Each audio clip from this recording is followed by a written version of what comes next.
I accidentally discovered my strict college professor's dirty little secret. My professor has been driving me out of my mind all semester, and it's not just because I have a huge crush on him. I know it's ridiculous to have such an intense crush on my professor who has to be maybe 20 years older than me, but I haven't been able to control myself since the first time I laid eyes on him. He is a 6-foot silver fox who rolls his sleeves up every time he begins lecturing, and I can only admit to the internet that he makes me blush just by calling on me in class. I have had crushes on all of my history teachers before him, and maybe it's just because he happens to be an Egyptologist instead of a typical historian, but he's effing irresistible to me. Before you judge me, he doesn't wear a wedding ring and has never mentioned having a family. See, the only reason I've had such an obsession when it comes to my past history professors is because I love what they teach. Ever since I was a kid I've loved reading history books about battle formations and legendary warlords. So when I'm sitting in a classroom listening to an attractive man speak knowledgeably about topics I'm so passionate about, some wires just cross in my brain and body and I fall head over heels for them every time. But Professor Kane is something else. I have never had a teacher who has taught me so many new details and facts about eras I've been learning about for years. It doesn't help that he has this smooth deep voice and a full salt and pepper beard.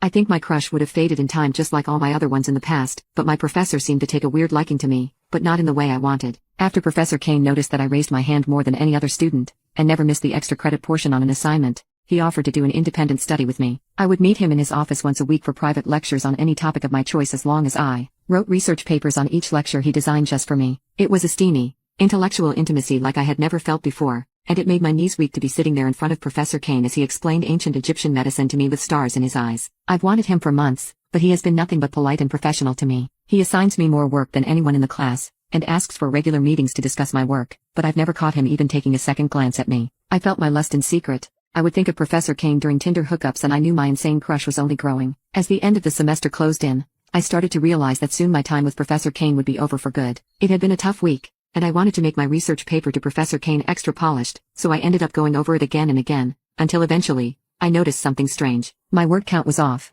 I checked it a billion times, but my document kept saying there were more words than I had written. I didn't solve the mystery until I highlighted every word in the doc and tried to change the font. That's what finally revealed the secret message typed at the bottom of my research paper. I was dumbfounded, but after I read the message, I had to hold the edge of my desk to keep from fainting. The message said I loved you in that tight little skirt today. The same day I had written the paper, I wore a short skirt to Professor Kane's private lecture. At first, I told myself I was delusional. I had to be, so I checked who had access to the doc and sure enough, it was Professor Kane and Kane alone. My heart thudded in my chest as I realized he was the only one who could have left the naughty message, and I felt 1,000 emotions in my chest at once. I wanted him, of course, I did, but to read his words so direct, so inappropriate, I knew it was wrong but it felt so effing right. I snapped out of my wild daydreams for a second to check the rest of the private research papers I had written for Professor Kane. My heart stopped beating in my chest and fell right to my stomach when I slowly discovered each and every one of the dirty messages that Professor Kane had been leaving in white text at the bottom of each of my papers. They had to be written from him. He would reference jewelry I would wear to his lectures and would constantly point out what outfits he likes me best in. There were a few messages where he detailed how he wanted to take me right there in his office, and listed everything he would do to me. Just reading those messages had me sweating, and I've never wanted anyone more in my entire life. I never knew it was possible to crave somebody like this. I need his hands on me like I need water, like I need food and warmth. I want him more than anything, and now I finally know that he wants me too.